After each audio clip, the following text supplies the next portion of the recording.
కార్యక్రమానికి సభాధ్యక్ష వహిస్తూ నిర్వహిస్తున్న దాసన్న, ముఖ్య అతిథిగా వచ్చిన ఎంఆర్పిఎస్ వ్యవస్థాపక అధ్యక్షుడు మాదిగ జాతి ముద్దబిడ్డ మతకృష్ణ, వేదిక ముందు ఉన్నటువంటి మాదిగ జర్నలిస్టులు, మాదిగ జర్నలిస్టు ఫోరానికి సంబంధించిన తెలంగాణ, ఆంధ్రప్రదేశ్, కర్ణాటక 2 రాష్ట్రాల నాయకులకు పేరు పేరున జైబీములు తెలియజేస్తూ, మిత్రులారా, మనము జీవితంలో సీరియస్గా ఉండటము అనే దాన్ని నేర్చుకోలేకపోతే, మన ప్రతి కదలికలో మనం సీరియస్గా ఉండకపోతే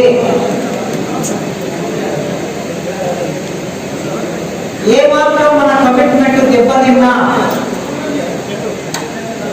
ఇప్పటి వరకు మన జాతులు, మన కులం వేల సంవత్సరాలుగా దోపిడికి గురైనట్లే మనం చరిత్రలో మళ్ళీ మళ్ళీ మళ్ళీ దోపిడికి గురయ్యే ప్రమాదం ఉన్నది.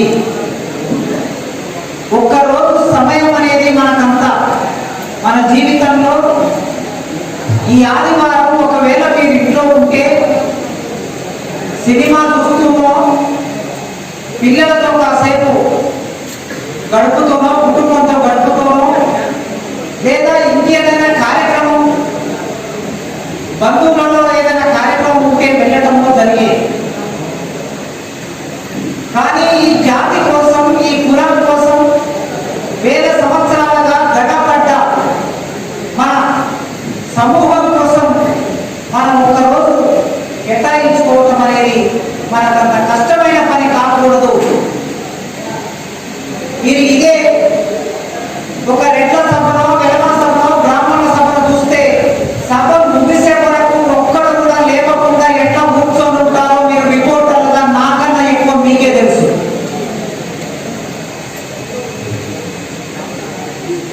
ఒకే నాయకుడి మీద సభ ఎట్లా నడుస్తూ ఉంటుందో మీరందరూ రిపోర్ట్ చేస్తూ ఉంటారు. మరి ఆ క్రమశిక్షణ, ఆ కమిట్మెంట్ మనని దోపిడీ చేసే వాడికి అంత ఉంటే, దోపిడీ గురయ్యే వాళ్ళకి మనకి ఎంత కమిట్మెంట్ ఉండాలి, ఎంత క్రమశిక్షణ ఉండాలి, ఎంత కసి ఉండాలో మీరు ఒకసారి ఆలోచించండి. ఆలోచించమని నేను విజ్ఞప్తి చేస్తున్నాను. దాసన్న రాష్ట్ర జాతీయ నాయకత్వం అందరూ కలిసి ఈ సభను పెట్టారు. శ్రమ కోర్చి దాదాపు ఇంత సభ చేయటం అంటే అంత మామూలు విషయం కాదు. నెల రోజులు 2 నెలలు కష్టపడితే తప్ప ఈ సభ జరగదు. వీరందరి భాగస్వామ్యంతో ఈ సభ ఏర్పాటు చేసుకున్నారు. దాదాపు అన్ని జిల్లాల నుంచి, 3 రాష్ట్రాల నుంచి ప్రతినిధులు, కర్ణాటక నుంచి ఇంత దూరం ప్రయాణం చేసి వచ్చారు. వచ్చిన తర్వాత మన ప్రధాన ముఖ్య అతిథి ఈ జాతికి సందేశం ఇవ్వడం కోసం, రాజకీయ సందేశం ఇవ్వడం కోసం ఉన్నారు. ఆయన మాటలు వినకుండా మనం తిరుగు ప్రయాణం అయితే ఎంత నష్టమో మీరు ఆలోచించండి. ఇంకెక్కడైనా మీరు ఏ విషయమైనా తర్వాత తెలుసుకోవచ్చు పోయి, కానీ ఈ సభలో ఆయన మాట్లాడే విషయాన్ని ప్రత్యక్షంగా వినవలసిన అవసరం ఉన్నది. రాత్రి మగలు అని లేకుండా 365 రోజులపై 365 రోజులు 7/7 24/24 ఆయన దేశం బట్టి తిరుగుతూ ఉన్నాడు మన కోసం. ఒక్కరోజు మనం కేటాయించుకోకపోతే ఎట్లా మీరు ఆలోచించండి. నేను కొద్దిగా సీరియస్ గా మాట్లాడతాను. మిత్రులారా, మీరు ఏమనుకోవద్దు. నాకన్నా వయసులో పెద్దవాళ్ళు ఉన్నారు, నా సమకాలీకులు ఉన్నారు, నాతో చదువుకున్నా, నేను చదువు చెప్తే చదువుకున్న వాళ్ళు కూడా ఇక్కడ ఉన్నారు. కొంచెం సీరియస్ గా మాట్లాడతాను. కష్టం, మనం ఇన్నాళ్ళు పడిన కష్టం మళ్ళీ మళ్ళీ పడొద్దని మీకు విజ్ఞప్తి చేస్తున్నాను. సవినయంగా నేను అన్నం కూడా మనవి చేస్తున్నాను. అన్నం మాట్లాడిన తర్వాత మీరు సన్మానం చేసి మంచిగా పంపితే సంతోషంగా అందరికీ ఉంటుంది. మీరు మధ్యలో ఏం చేస్తున్నారంటే ఫోటో తీయడం కోసం, సన్మానం చేయడం కోసం మధ్యలో వస్తే సభ సీరియస్నెస్ దెబ్బతింటారు. మీరు కమ్యూనిస్టు సభలకు వెళ్తారు, ఎట్లా నడుస్తుందో మీరు చూడండి. ఆర్ఎస్ఎస్ సభలకు వెళ్తారు, వేదిక మీద ఒక్కరే ఉంటారు, ఆర్ఎస్ఎస్ చీఫ్ ఒక్కరే ఉంటారు వేదిక మీద. సభ ఎట్లా నడుస్తుందో మీరు చూసి, మన చీఫ్ అన్న, మన సైన్యాధ్యక్షుడు, ఆ సైన్యాధ్యక్షుడికి మనం మనసులో మన గుండెలో గుడి కట్టుకున్నాం. మేము ప్రత్యక్షంగా గజమాల తెచ్చేస్తే అదనంగా ఒరిగేది లేదు, డిస్టర్బ్ కావాలన్నప్ప ఒరిగేది ఏమి లేదు.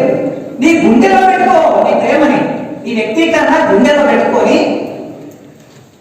365 రోజుల్లో 10 రోజులు చేస్తున్న వాడికి నీ ప్రేమను ఎట్లా వ్యక్తం చేయాలి జాతి కోసం అంటే 20 రోజులు పనిచేయడం కోసం వ్యక్తం చేయి. 12 నెలల్లో నెల రోజులు పనిచేయడం కోసం వ్యక్తం చేయి. త్యాగం చేయడం కోసం వ్యక్తం చేయి.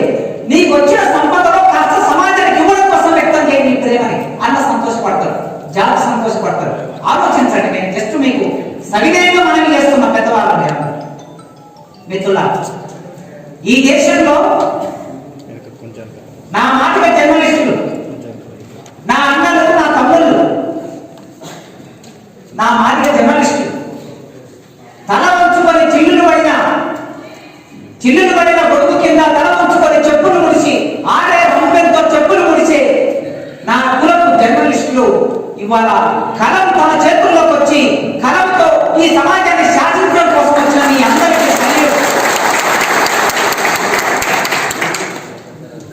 సాహిత్యంలో మన వాళ్ళు చాలా మంది రాశాడు. ఇన్నాళ్ళు మా అంటరాని వాడలకు దూరంగా ఉన్న సరస్వతి ఇప్పుడు నేను ఈ సభ వేదిక మీద ఫలం పలకడం అంతా సముచితం కాదు. రాశారు మన వాళ్ళ కవిత్వం. ఇప్పుడు ఆ సరస్వతి ఆ సర్వపతి కాదు, ఆ సరస్వతి ఇప్పుడు మన మునివేలు, మన అంటరాని మునివేలు పగిలి పావనమవుతూ ఉంది. అట్లా పావనం చేస్తూ ఉన్నారు మీరు. ముచ్చట చెప్పాడు కదా, మనం ఎక్కడికి ప్రయాణం చేసినా ఆ ప్రయాణం అనేది ఒక 100 సంవత్సరాలు లేదు, ఒక 100 సంవత్సరాల ఆలస్యం. మనం ఎక్కవలసిన రైలు వెళ్ళిపోయి ఆలస్యంగా వచ్చాం రైల్వే స్టేషన్కి. మనం రావటం కాదు, ఈ సమాజం ఆ రైల్వే స్టేషన్కి వచ్చే అవకాశాన్ని మనకు ఆలస్యంగా ఇచ్చింది. మనం వచ్చేసరికి రైలు వెళ్ళిపోయింది, ప్లాట్ఫామ్ ఖాళీ ఉంది. అంటే దీని అర్థం మనం పెన్ను బట్టి రాయడం మొదలు పెట్టిన తర్వాత, మనం పెన్నులు మన దగ్గర వచ్చేసరికి, మనం రాయడం మొదలు పెట్టేసరికి ఈ మీడియా మన చేతుల్లో లేకుండా ఎక్కడికో వెళ్ళిపోయింది. ప్రింట్ అండ్ ఎలక్ట్రానిక్ మీడియా ఇప్పుడు మనం చేయగలిగేది ఏమి లేకుండా చేసింది. ఎప్పుడైనా సరే కోదాడలో బాగా ధనవంతులు ఉండే కాలనీలోకి వెళ్ళి ఇల్లు కట్టుకోవాలని అందరికీ కోరిక ఉంటుంది. మనందరికీ ఒక రెడ్లు, ఒక కమ్మలు, ఒక వెలమలు ఉండే ఒక కాలనీలో ఇల్లు కట్టుకోవాలని ఒక కోరిక ఉంటుంది. ఆ కోరిక నెరవేర్చుకోవడం కోసం కడుపు మార్చుకొని వడ్డీలకు అప్పులు తెచ్చుకొని, బ్యాంకులో లోన్లు తెచ్చుకొని, చిట్టీలు కట్టుకొని ఇల్లు కొనుక్కుందామని పోయేసరికి అక్కడ ఆ అగ్రకులాలు, ఆ ధనవంతులు ఆ కాలనీ వదిలేసి ఇంకో కాలనీకి వెళ్ళిపోతారు. నీ ఒక్క దగ్గరికి వెళ్తే వాళ్ళు ఇంకో దగ్గరికి వస్తారు. నీవు ప్రింట్ మీడియాలోకి వస్తే వాళ్ళు ఇంకో రూపంలో కొలుతారు. నువ్వు ఎలక్ట్రానిక్ మీడియాలోకి వస్తే ఎలక్ట్రానిక్ మీడియా మనకు అంటకుండా పోతుంది. నువ్వు ఫేస్బుక్ లోకి వస్తే, నువ్వు వాట్సాప్ లోకి వస్తే అది మన చేతుల్లో లేకుండా ఇంకో రూపంలోకి వెళ్ళిపోతుంది. ఇట్లాంటి స్థితిలో మనం సమాజంలో జీవిస్తూ ఉన్నాం. ఈ సమాజంలో జీవిస్తున్న మనం ఈ సమాజంలో ఒక రకంగా ఏటికి ఎదురీదటం అని అంటారు కదా, అట్లా ఏటికి ఎదురీదుతున్నాం. ఈ ఏటికి ఎదురీదే క్రమంలో డాక్టర్ అంబేద్కర్ 100 సంవత్సరాల కిందట, 120 ఏళ్ల కిందట ఈ దేశంలో పుట్టిన అంబేద్కర్ మన కోసం కలం పట్టి, మన కోసం పత్రిక పెట్టి, మన కోసం సిద్ధాంతాన్ని రూపొందించి, మన కోసం ఒక రాజకీయ పార్టీని పెట్టి, మన కోసం తన జీవిత సర్వస్వాన్ని అంతా త్యాగం చేశాడు. ఆయన చేసిన త్యాగ ఫలితంగా ఇవాళ ఒక మాదిగోడు 100 సంవత్సరాల నుండి ఉస్మానియా యూనివర్సిటీలో ఒక ప్రొఫెసర్ గా కేవలం అంబేద్కర్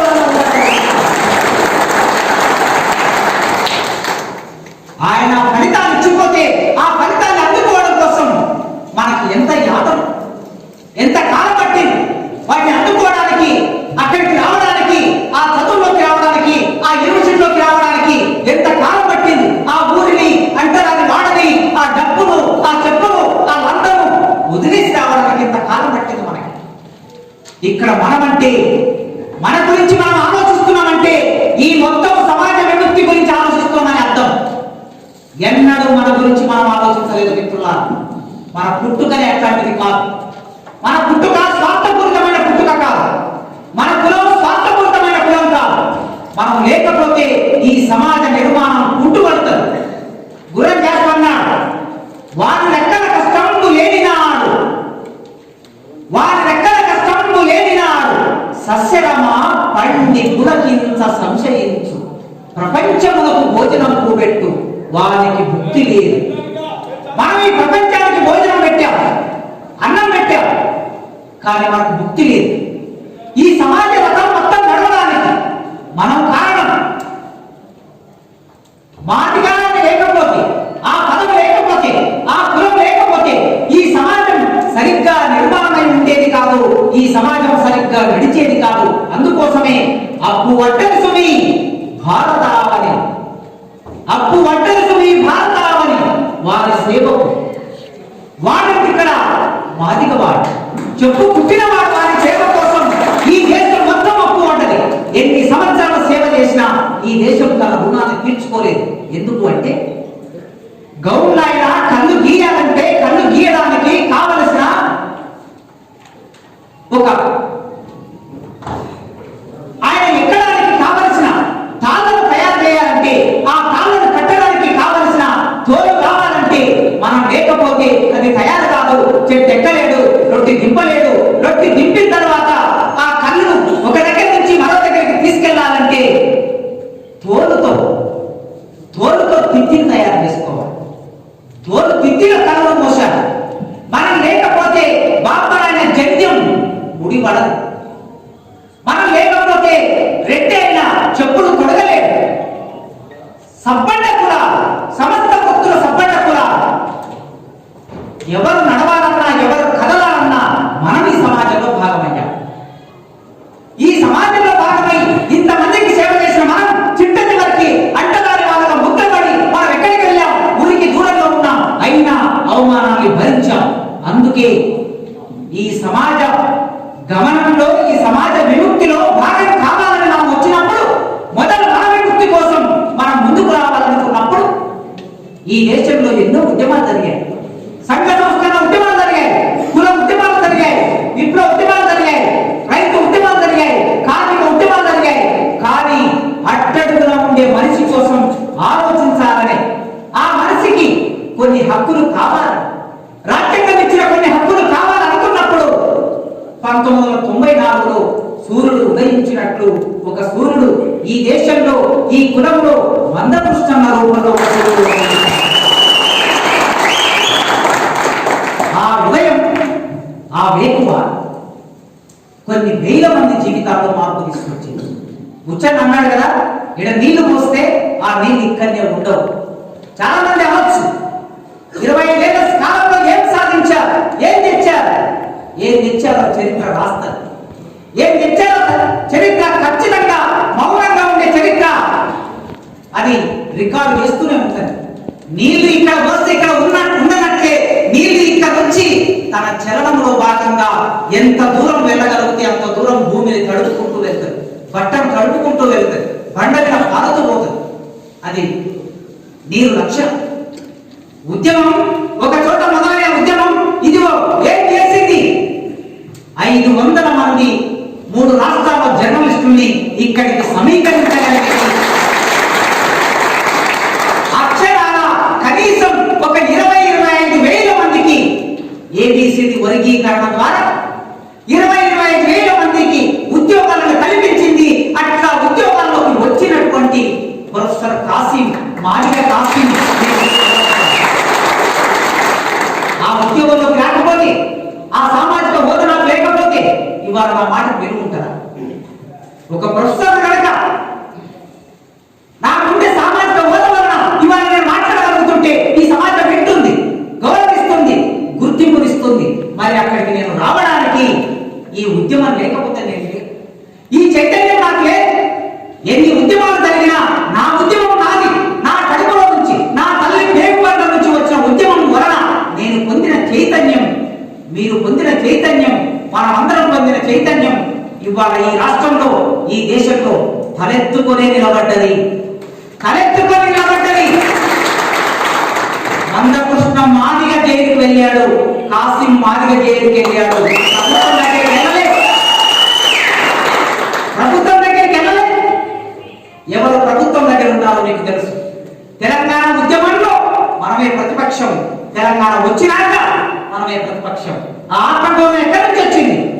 పుట్టిన రక్తం నుంచి వచ్చింది, తల్లి గర్భం నుంచి వచ్చింది, జరిగిన ఉద్యమం నుంచి వచ్చింది. ఆ ఉద్యమం నుంచి నేర్చుకున్న మనం జర్నలిస్టులుగా ఇవాళ ఈ సమాజం ముందు కన్ను తెరుచుకుంటున్నాం. ఇంతమంది కళలు 1994లో ఈ ఉద్యమం గురించి రాయాలంటే వెనుక ముందు ఆలోచించారు మేధావులు. రాయాలా వద్దా? రాస్తే మానవులు ఏమనుకుంటారు, రాస్తే ఇంకెవరేమనుకుంటారు, నన్ను మేధావిగా గుర్తించలేమో, ఒక కులం వాళ్ళని ముద్ర వేస్తారేమో. వెనుక ముందు ఆగేది. ఇవాళ వెనుక ముందు అవసరం లేదు. ఇన్ని కళలు 500 మంది కళలు మీ చేతుల్లో మన దగ్గర ఇక్కడ ఉన్నాయి. ఇక్కడికి రాని కళలు ఇంకా ఉన్నాయి, వేలాది కళలు.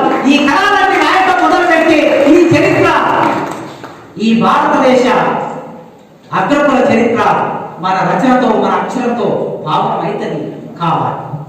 దానికోసమే మన యాతనంతా దానికోసమే. ఈ క్రమం మొత్తంలో జరిగిన ఉద్యమంలో జర్నలిస్టులుగా మనం అర్థం చేసుకోవాల్సిన రాజకీయ ఆర్థిక అంశాలు మనకు అర్థమైతే తప్ప మనం రాసే క్రమంలో మన అక్షరం ఎట్లా ఉంటుందో, ఎట్లా ముద్రించబడుతుందో, రాత నీది కావచ్చు, ముద్రణ నీది కాదు కదా, మాట నీది కావచ్చు, డబ్బా నీది కాదు కదా, టెలికాస్ట్ అయ్యే డబ్బా నీది కాదు కదా. నీవు ఇక్కడ ఎంతని చెప్పవచ్చు. మందకృష్ణ మాట్లాడేటువంటి విషయాన్ని లేదా ఆయనతో ఇంటర్వ్యూ చేసి రకరకాల విషయాన్ని వెనక్కి తీయొచ్చు, తీసి అక్కడ పంపించచ్చు. డెస్కులో ఎట్లా ఎడిట్ అవుతుందో మీకు తెలుసు. నేను 96లో వార్తాపత్రిక మొదలైనప్పుడు సబ్ ఎడిటర్గా పనిచేశాను. అక్షరం ఎట్లా ఎడిట్ అవుతుంది, వాక్యం ఎట్లా ఎడిట్ అవుతుంది, మనం రాసిన వార్త తిరిగి మనం చూసుకుంటే ఒక్క అక్షరం కూడా మనకు ఉండదు అక్కడ. ఎందుకుండదు అంటే నీది పత్రిక కాదు కదా, నీది టెలివిజన్ ఇది కాదు కదా. కానప్పుడు మన అక్షరం మనది కాకుండా పోతుంది. ఎందుకు ఇట్లా కాకుండా పోతుందనే విషయం ఇవాళ మొదలు డాక్టర్ అంబేద్కర్ చాలా స్పష్టంగా చెప్పాడు. ఆయన జర్నలిజం మీద చాలా అద్భుతమైన వ్యాసాలు రాసుకున్నాడు. ఒకప్పుడు వృత్తిగా ఉన్న జర్నలిజం నేడు వ్యాపారంగా మారింది. ఇది 1930లో రాశాడు. ఇవాళ 1921లో ఉన్నాం. ఇంకా 9 ఏళ్ళు అయితే 100 సంవత్సరాల కింద రాసి, 100 సంవత్సరాల కిందట రాసింది 100 ఏళ్ళు అయిన తర్వాత అట్లే ఉందంటే దీని అర్థం ఏమిటి? దీని అర్థం జర్నలిజాన్ని తమ చేతుల్లో పెట్టుకున్నారని, ప్రజలకు గౌరవప్రదమైన సలహాదారుగా వ్యవహరించడం మర్చిపోయి, జర్నలిజం ప్రజలకు గౌరవప్రదమైన సలహాదారుగా వ్యవహరించడం మర్చిపోయి, దురుద్దేశాలకు తావు లేకుండా వార్తలను ఇవ్వటం, ప్రభుత్వ విధానాలపై వ్యాఖ్య చేయటం మర్చిపోయి, స్థాయితో సంబంధం లేకుండా సమాజంలో ఆయన ప్రధానమంత్రి, ఆయన ముఖ్యమంత్రి, ఆయన మంత్రి, లేకపోతే ఆయన నాయకుడా, ఆయన మతాది పెద్దన ఆయన స్థాయితో సంబంధం లేకుండా నిర్భీతితో ప్రచురించడం మర్చిపోయి, అన్యాయంగా అభూత కల్పనలతో వార్తలను ప్రసారం చేస్తున్నాయి పత్రికలు అని అంబేద్కర్ 1930లో రాశాడు. ఇదే మాటని శ్రీశ్రీ కాస్త కవితాత్మకంగా పెట్టుబడికి కట్టుకథకి పుట్టిన విషపత్రికలు పత్రికలు అన్నాడు. సింపుల్. పెట్టుబడికి కట్టుకథకు పుట్టిన విషపత్రికలు. ఏ కట్టుకథమైన అన్నగారు, ఎందుకంటే డబ్బు ఉంటే చాలు. ఆ డబ్బు దేనినైనా నిర్మాణం చేయగలరు. ఒక వ్యక్తిని హీరోగా భజన చేయడం ద్వారా ఆనాడు గాంధీనే దృష్టిలో పెట్టుకొని రాశాడు. మొత్తం భారతదేశంలో ఉన్న మీడియా రౌండ్ టేబుల్ సమావేశంలో అంబేద్కర్ పాల్గొంటూ ఉంటే మన దేశానికి సంబంధించి నేను ఈ దేశ ప్రతినిధిగా, భారతదేశ దేశ ప్రతినిధిగా రౌండ్ టేబుల్ సమావేశానికి వచ్చానని మాట్లాడుతూ ఉంటే, నా ప్రజల హక్కుల కోసం నేను వచ్చానని మాట్లాడితే, విదేశీ పత్రికలు అంబేద్కర్ అనుకూలంగా రాసేది కానీ భారతదేశంలో ఒక్క పత్రిక కూడా అంబేద్కర్ అనుకూలంగా రాయదు. కేవలం ఒకే వ్యక్తి పూజ. ఆ వ్యక్తి పూజకు అలవాటు పడిన భారతదేశ ఆనాడు వ్యక్తి పూజ చేసింది. ఇవాళ కేంద్రం నుంచి రాష్ట్రం వరకు వ్యక్తుల పూజలు ఈ పత్రికలు ఎట్లా చేస్తున్నాయో మనం చూస్తున్నాం, గమనిస్తున్నాం. మీరందరి అనుభవంలో ఉన్నాయి. వార్తల ముసుగులో సంచలనాలకు ప్రాధాన్యత ఇస్తూ ఉన్నాయి. సంచలనాలు వార్త ఏం వార్త రాయాలి? ఒక దళితుల మీద దాడి జరిగితే, ఒక దళిత స్త్రీ మీద అత్యాచారం జరిగితే, ఒక దళితుడు భూమి ఆక్రమిస్తే వార్త అవుతుందా? మీకు శ్మశానాలు కావాలంటే మా భూమే మీకు కావాలి, మీకు పార్కులు కావాలంటే మా భూమే మీకు కావాలి, మీకు రైతు వేదికలు కట్టాలంటే మా భూమే కావాలి. వీటి మీద ఏ కమ్యూనిస్టు పార్టీలు మాట్లాడవు, మళ్ళీ మద్దతుష్టనే మాట్లాడాలి. మద్దతుష్టంగా మాట్లాడడానికి పోయినప్పుడు మరి నీ కంట ఎక్కడ పోయింది? వార్త రాయడానికి నీ కంట ఎక్కడ పోయింది? నీ పెళ్లి ఏమైంది? ఎందుకు ప్రచురించడం లేదు అంటే పత్రికలకి కులం ఉన్నది, మీడియాకి కులం ఉన్నది. ఈ దేశంలో అంబేద్కర్ చెప్పినట్లు సంచలనాలకు అలవాటు పడినటువంటి మీడియా భావోద్వేగాలను రెచ్చగొట్టి, నువ్వు హిందూ అయితే హిందూ భావోద్వేగం, నువ్వు ముస్లిం అయితే ముస్లిం భావోద్వేగం, నువ్వు బౌద్ధుడైతే బౌద్ధుల భావోద్వేగం, క్రైస్తవుడైతే క్రైస్తవ భావోద్వేగాలు రెచ్చగొట్టి వార్తలని పత్రికలకి కావలసిన రేటింగులు పెంచుకోవటం అలవాటు పడ్డాయి పత్రికలు. పత్రిక చేతిలో ఉంటే గొప్ప నాయకుడు అవుతాడు. ఏం పని చేయకపోయినా సరే, ఏం ఆచరించకపోయినా సరే, ఒళ్ళు వంచకపోయినా సరే, చెమట చిందించకపోయినా సరే, 25 సంవత్సరాలుగా ఇల్లు వదిలి పిల్లలను వదిలి దేశమంతా తిరుగుతుంటే, ప్రజల గురించి మాట్లాడుతుంటే మీ కథకు కనిపించదు. కానీ మీరు అనుకుంటే మీరు డబ్బు చేస్తారు మీ నాయకుల్ని. మీ పత్రిక మీ చేతిలో ఉంటే వ్యాపారం రాసి ఒక 10 ఇంటర్వ్యూలు పెట్టి టీవీలో కూర్చోబెట్టి 10 సార్లు మాట్లాడించి మన వ్యక్తి మీద నాయకుడిగా రుద్దుతారు. ఆయనకి ఒక్క మాట కూడా సరిగ్గా మాట్లాడడం రాకపోయినా సరే, ఒక్క విషయాన్ని సరిగ్గా మాట్లాడడం రాకపోయినా సరే, ఇవన్నీ నేను మీతో చెప్తున్న ఈ మాటలు నా మాటలు కాదు, డాక్టర్ బిఆర్ అంబేద్కర్ మాటలు మాత్రమే మీతో చెప్తున్నా. భారతీయ జర్నలిజం గుత్త పెట్టుబడి చేతుల్లో ఉన్నది. ఇది 1930లో రాశాడు.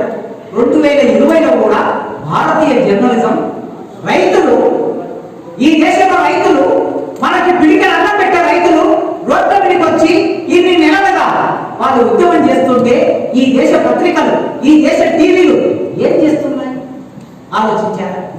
ఇది రైతుల సమస్య అనుకుంటున్నా, ఇది 2 రాష్ట్రాల సమస్య అనుకుంటున్నా.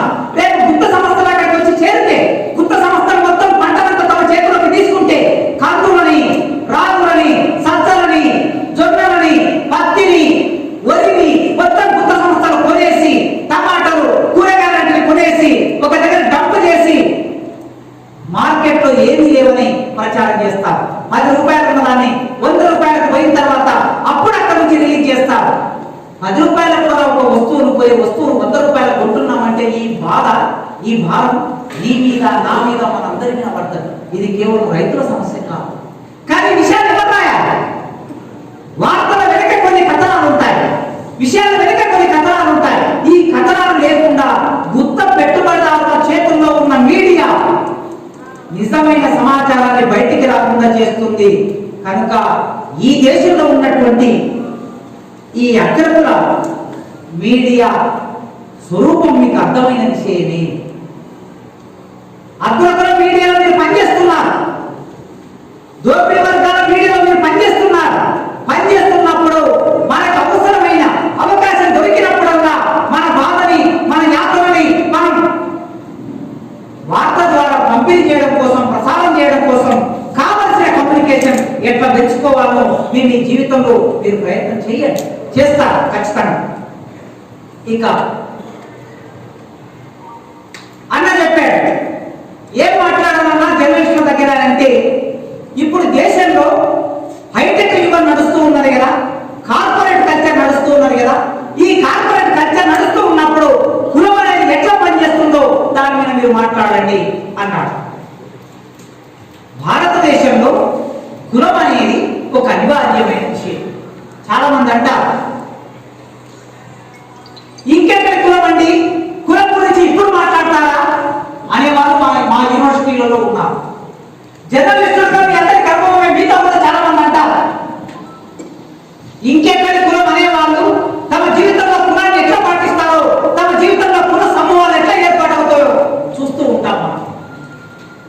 భారతదేశంలో కుల ఉద్యమాలు ఎవరికి అవసరం? కుల సంఘాలు ఎవరికి అవసరం?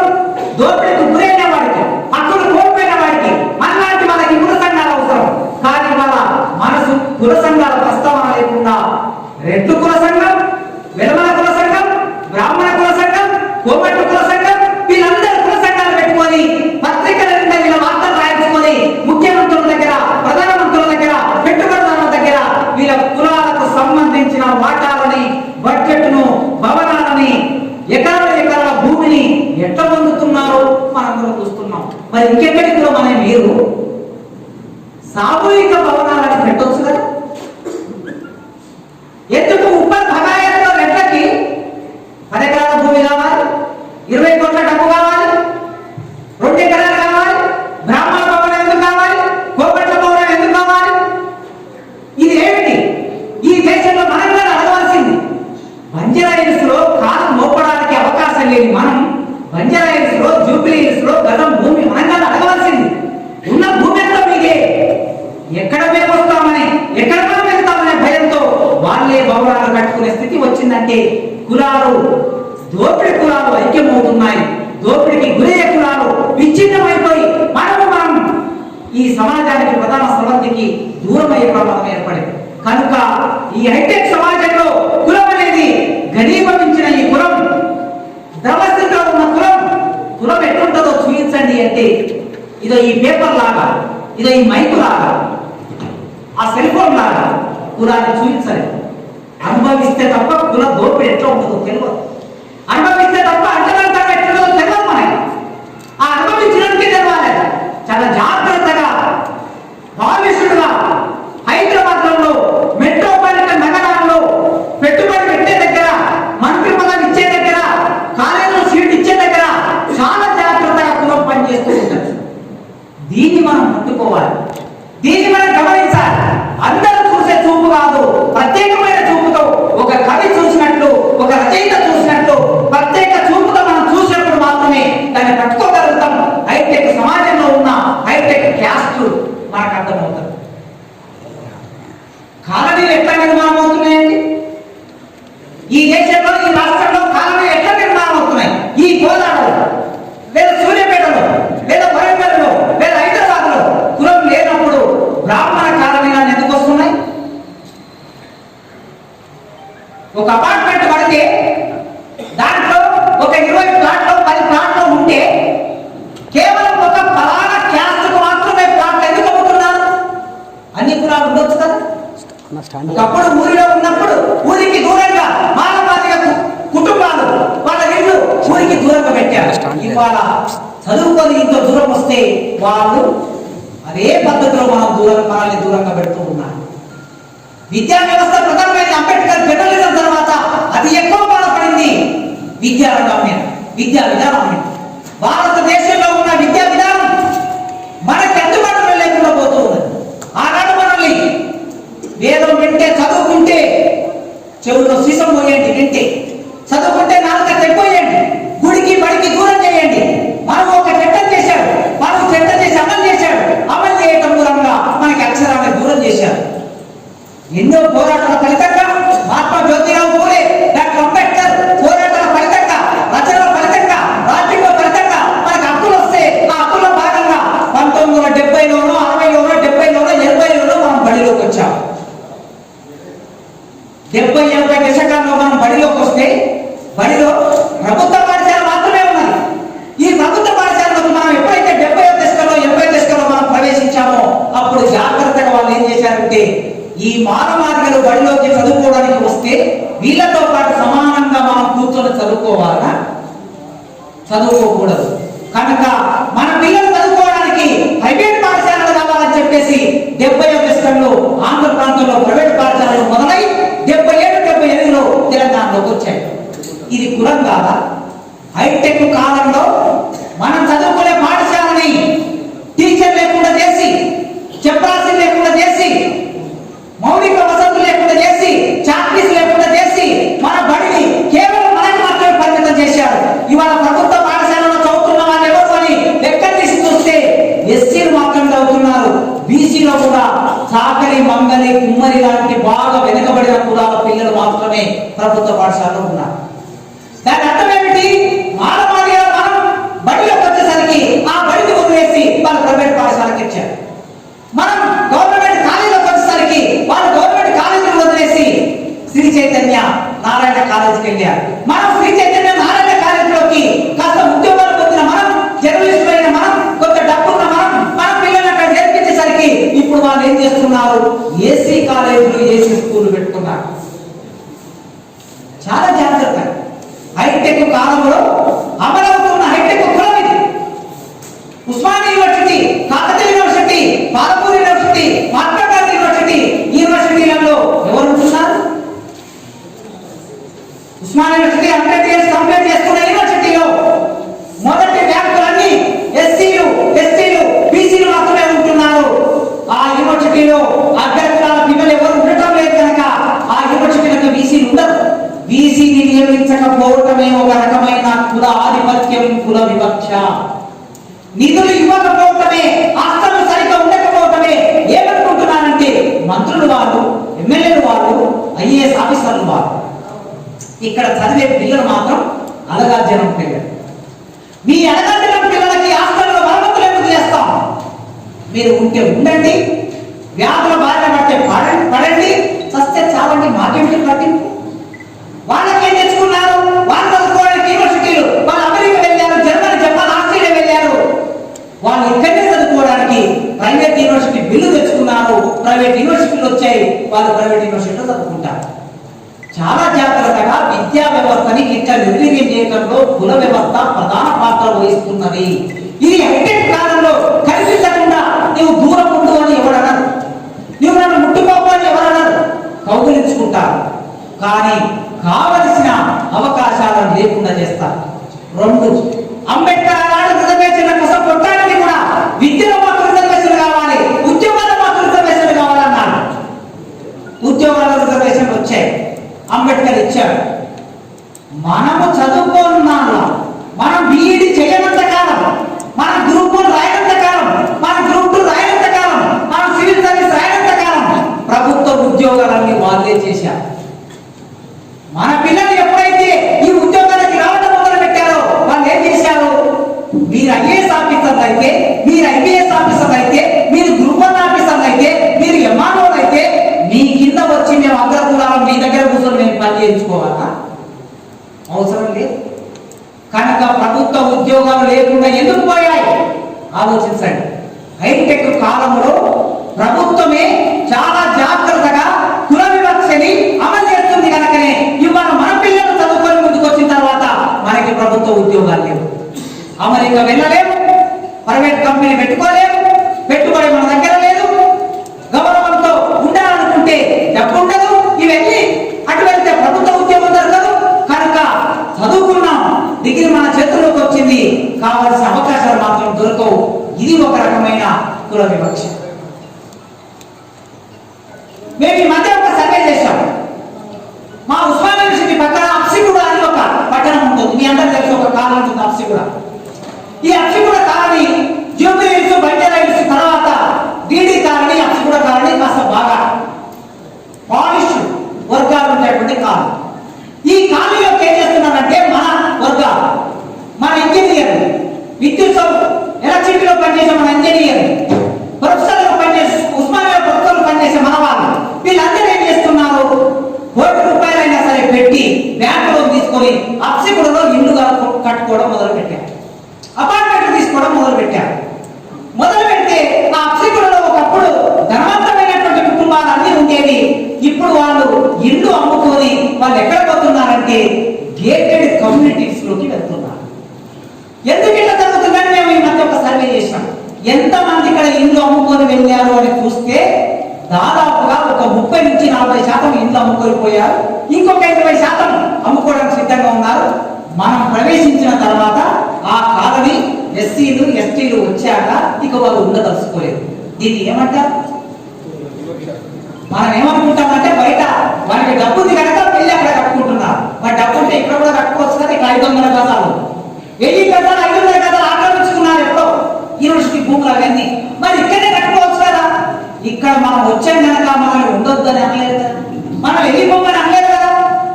కోటి రూపాయలంటే కోటి రూపాయలు పెడుతున్నాం, కోటి వేలు అంటే కోటి వేలు పెడుతున్నాం, పెట్టి కొనుక్కుంటున్నాం. ఏమనలేదు కనుక అక్కడ నుంచి వదిలేసి వెళ్ళి గేటెడ్ కమ్యూనిటీలు నిర్మాణం చేసుకుంటున్నాం. ఈ మధ్యలో ఒక పెళ్లి అయితే, ఒక ఫ్రెండ్ బిడ్డని పెళ్లి అయితే వెళ్ళాను నేను. 46 ఇండిపెండెంట్ ఇంట్లోనే కోకాపేట 46 ఒక్కొక్క ఇల్లు ఖరీదు 10 కోట్లు. ఈ 10 కోట్లు ఉంటే మామూలుగా పెళ్లి జరుగుతుంటే నమ్మకాలు అవుతుంటే అదంతా మనకేం పట్టింపని చెప్పి నేను వరుసగా ఒక్కొక్క ప్లాట్ దగ్గరికి అట్లా వాచ్మెన్ ఉంటారు కదా, వెళ్ళి మాట్లాడుకుంటా వీళ్ళు ఏం పని చేస్తారు, వీళ్ళ క్యాస్ట్ ఏమిటి అనుకుంటా కూడా చిట్ట చివరికి 42వ ప్లాట్ దగ్గరికి వచ్చాను. ఎండింగ్ 42. డిటి నాయక్ అనే ఒక్క ఐఏఎస్ ఆఫీసర్ మినహాయిస్తే మిగతా 41 plot single community, Reddy community, single community. ఈయన కూడా ఏంటంటే ఏదో లావాదేవీలో భాగంగా ఆయన కరాటే వేసాడు. ఎంత అన్యాయమండి! గేటెడ్ కమ్యూనిటీలు ఎట్లా నిర్మాణం అవుతున్నాయి కనుక మిత్రులారా, హైటెక్ కాలంలో కూడా కులం, అంబేద్కర్ చెప్పాడు కదా, నీ వెట్టుపోతే కులం నీ వెంట పడుతుంది. తూర్పుకు పోతావా, దక్షిణ పోతావా, పడమర పోతావా, ఉత్తరం పోతావా, నీ వెంటనే. అమెరికా పోతావా, జర్మనీ పోతావా, జపాన్ పోతావా, నీ వెంటనే. ఇవాళ అమెరికాలో కులపరంగా పెళ్లిలు, కులపరంగా కాలనీలు, కులపరంగా కలయికలు ఎట్లా జరుగుతున్నాయో, క్యాస్ట్ ఇన్ అమెరికాని ఒక రిపోర్ట్ వచ్చింది సంవత్సరం కిందట. మీరు చూడండి, చదవండి. ఇది భారతదేశంలో మన పరిస్థితి. ఇది పోవాలంటే ఈ దేశంలో మన చేతిలోకి సంపద రావాలి, మన చేతిలోకి రాజ్యాధికారం రావాలి. మన చేతిలోకి సంపద రావాలంటే మిత్రులారా, ప్రొఫెసర్ ఉద్యోగం చేస్తే మా అంటే జీవితంలో రిటైర్ అయ్యే వరకు ఒక ఇల్లు సంపాదించుకోగలుగుతా కావచ్చు. నేను జర్నలిస్ట్ ఉద్యోగం చేస్తే మా అంటే ఒక 20-30 లక్షల్లో ఒక ఇల్లు కట్టుకోగలుగుతారు. కట్టుకోలేని వాళ్ళే చాలా మంది ఉంటారు.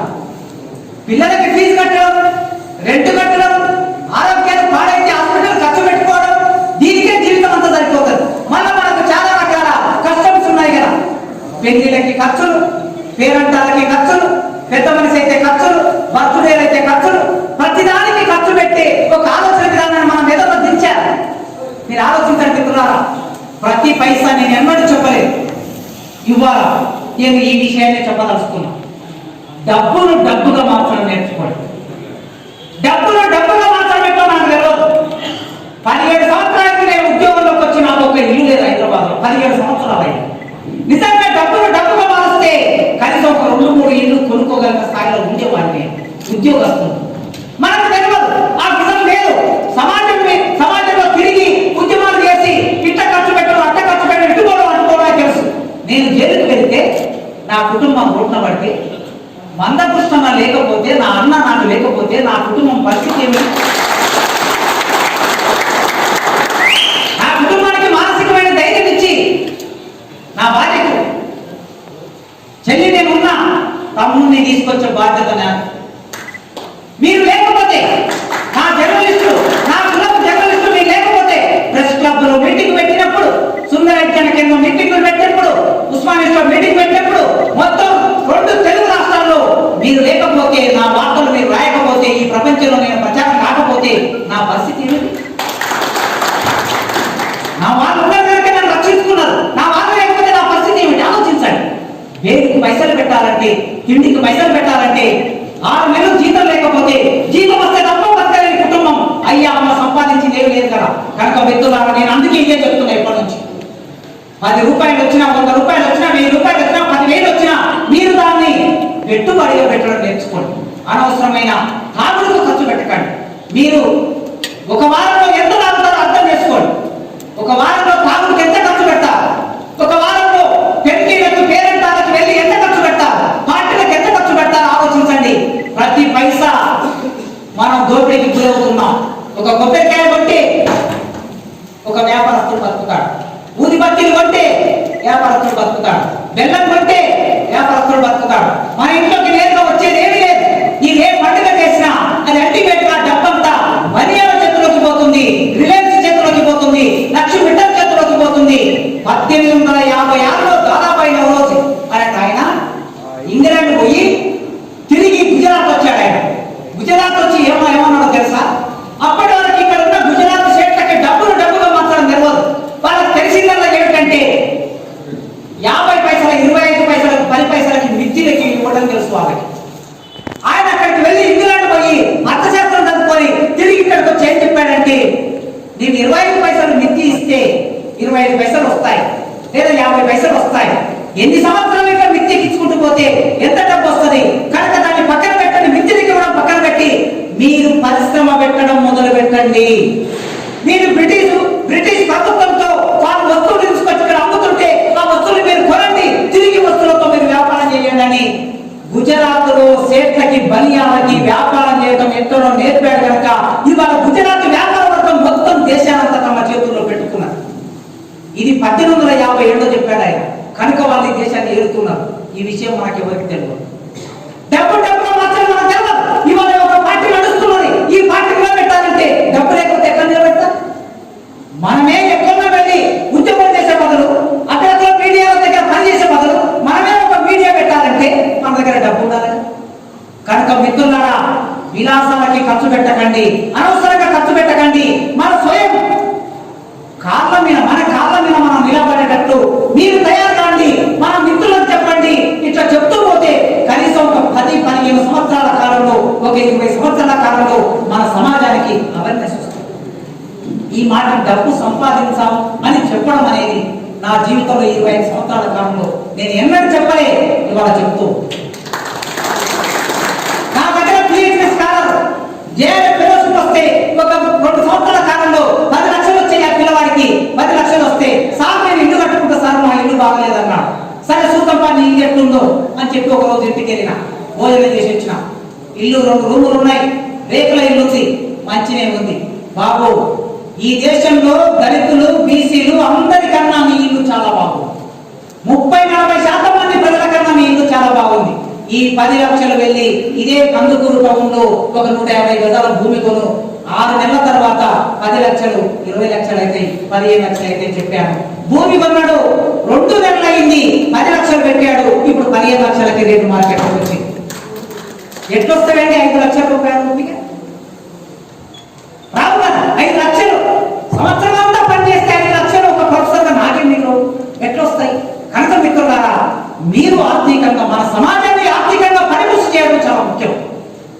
ఈ దేశంలో పేదరికం పోవడం అంటే ప్రభుత్వంతో కొట్లాడి మన హక్కులు సాధించుకోవడం ఎంత ముఖ్యమో, మనం మన కాళ్ళ మీద మనం నిలబడటం కూడా, వృధా ఖర్చులు చేయకుండా నిలబడటం కూడా అంతే ముఖ్యం. కనుక ఈ దేశంలో పెట్టుబడికి కులం ఉన్నది, ఈ దేశంలో మీడియాకి కులం ఉన్నది, ఈ దేశంలో చదువుకు కులం ఉన్నది, ఈ దేశంలో న్యాయ వ్యవస్థ కులం ఉన్నది. 1997లో వనవరి దేవి ఒక అంటరాన బిడ్డ, వనవరి దేవి 97 సంగతి చెప్తున్నాను. చిన్న పిల్లలకి ఒక అగ్రకులం వాళ్ళు తమ ఇంట్లో చిన్న పిల్లలకి పెళ్లిళ్ళు చేస్తే ఆమె ఒక స్వచ్ఛంద సంస్థలో పనిచేస్తూ ఉండేది. 18 సంవత్సరాలు నిండకుండా అమ్మాయికి పెళ్లి చేయడం తప్పు అని చెప్పి వాళ్ళ మీద పోలీస్ స్టేషన్ లో కంప్లైంట్ ఇచ్చింది. పోలీస్ స్టేషన్ లో కంప్లైంట్ ఇస్తే పోలీసులు వచ్చి వీళ్ళని అరెస్ట్ చేయకపోగా వనవరి దేవి మీ మీద కంప్లైంట్ ఇచ్చిందని ఆ ఠాకూర్లకు వెళ్ళి చెబితే ఆ ఠాకూర్ వాళ్ళు ఈమె ఇంట్లోకి వచ్చి భర్త నిట్టాడు కట్టేసి భర్త ముందు ఈ అమ్మాయి మీద అత్యాచారం చేశారు. అత్యాచారం చేస్తే వెళ్ళి కేసు పెట్టింది. కేసు తీసుకోలేదు. కోర్టులో పిటిషన్ వేసింది. కోర్టు ఆర్డర్ ద్వారా ఎఫ్ఐఆర్ నమోదు చేశారు, ఛార్జ్ షీట్ వేశారు. ట్రైన్కి వచ్చింది. ట్రైన్కి వచ్చిన తర్వాత జడ్జి అడుగుతాడు, అమ్మా నీ కులం ఏమిటి అన్నాడు. నేను ఒక చమర్ కులానికి చెందిన దాన్ని అని చెప్పి, మీ ఊరిలో ట్యాగూర్లు మిమ్మల్ని ముట్టుకుంటారమ్మా అని అడిగాడు. మమ్మల్ని ముట్టుకోరు అన్నదాన్ని. ట్యాగూర్లు మిమ్మల్ని ముట్టుకోరు కదా, ముట్టుకోని ట్యాగూర్లు నిన్ను ముట్టుకొని నీ మీద అత్యాచారం ఎట్లా చేశాడమ్మా అని అడిగాడు. 2 కోర్టులు. న్యాయ వ్యవస్థ ఎట్లా ఉంటుందో ఆలోచించండి. అడిగి 2వ ప్రశ్న ఏం వేశాడు తెలుసా? 3వ ప్రశ్న, నీ మీద అత్యాచారం జరిగినప్పుడు పెరుగులాటలో నీకు ఎక్కడెక్కడ గాయాలు తగిలాయో చూపించగలవమ్మా అని అడిగాడు. ఈ దేశంలో అగ్రకుల స్త్రీల మీద అత్యాచారం జరిగాయి, దళిత స్త్రీల మీద రోజుకు అత్యాచారం జరుగుతున్నది, రోజుకు 100 అత్యాచారాలు జరుగుతున్నాయి. అగ్రకుల స్త్రీల మీద అత్యాచారం జరిగినప్పుడు ఆ స్త్రీలు కోర్టుకు వచ్చినప్పుడు ఇదే ప్రశ్న వేస్తున్నదా న్యాయ వ్యవస్థ? ఇదే ప్రశ్న వేస్తున్నారా జడ్జీలు? వేయరు కదా. న్యాయ వ్యవస్థ ఏ వ్యవస్థకైనా సరే భారతదేశంలో పుట్టిన ప్రతి మనిషికి కులం వెంటాడుతున్నది. కనుక ఈ కులం హైటెక్ యుగంలో కూడా హైటెక్ రూపంలో కులం పనిచేస్తూనే ఉన్నది. ఇది నిర్మూలన కావాలి. నిర్మూలన కావడానికి కావలసిన ఒక ప్రాతిపాదిక doctor Ambedkar annihilation of caste అనే ఇచ్చాడు, దాని ఆధారం చేసుకొని ఈ దేశంలో మన పోరాటాన్ని మనం ముందుకు తీసుకెళ్ళాలి. ప్రజలను, మన ప్రజలు ఈ తెలంగాణ రాష్ట్రంలో, ఆంధ్రప్రదేశ్ రాష్ట్రంలో, 2 తెలుగు రాష్ట్రాల్లో 1 కోటి మంది జనాభా ఉన్న మా ప్రజల్ని మనం ఒక్కరిని ఐక్యమైతే ఈ పాలకవర్గాన్ని నిలదీయగలం. అట్లా నిలదీసే శక్తి మనకున్నది. అయితే మన ప్రజలకి కాయిదాలు ఇచ్చి పవర్లో కూర్చోవలసిన మనం, పవర్లోకి వెళ్ళవలసిన మనకి కేవలం నీ పిల్లవాడు చదువుకుంటే, నీ పిల్లలు చదువుకుంటే 10,000 ఇస్తామని, నీకు భూమి ఉంటే ఎకరం భూమి ఉంటే 4,000 ఇస్తామని, నీకు పెన్షన్ ఇస్తామని, 2,000 పెన్షన్ ఇస్తామని, లేకపోతే 1,500 పెన్షన్ ఇస్తామని కేవలం కాయిదాలు చూపెట్టి మనల్ని అధికారానికి దూరం చేస్తున్నారు. మనకు కాయిదాలు కాదు, వాడేంటి మనకు పెన్షన్ ఇచ్చేది, వాడికే మనం పెన్షన్ ఇస్తాం. ఎప్పుడు ఇస్తాం? మనం రాజ్యాధికారంలోకి వచ్చినప్పుడు మనం తిరిగి వాళ్ళకి పెన్షన్ ఇస్తాం. కనుక రాజ్యాధికారంలోకి రావడానికి కావాల్సిన ప్రణాళిక ఏమిటో మీరందరూ సీరియస్ గా ఆలోచించండి, ఆలోచించి రూపొందించండి. ఇవాళ మనకు అన్ని సంఘాలు ఉన్నాయి, మాదిగా లాయర్లు ఉన్నారు, మాదిగా జర్నలిస్టులు ఉన్నారు, అన్ని రకాలుగా మాదిగా రచయితలు ఉన్నారు, మాదిగా విద్యార్థులు ఉన్నారు, మాదిగా మహిళలు ఉన్నారు. మనం మన అస్తిత్వం గురించి ఆలోచించుకొని మిగతా ప్రజలందరినీ ఐక్యం చేయగలిగిన శక్తి కూడా మనకే ఉన్నది. ఆ ఐక్యం చేయడం కోసం ఒక కార్యాచరణ తీసుకోండి. ఇప్పటికే అన్న ఆ కార్యాచరణ తీసుకొని ముందుకెళ్తున్నాడు.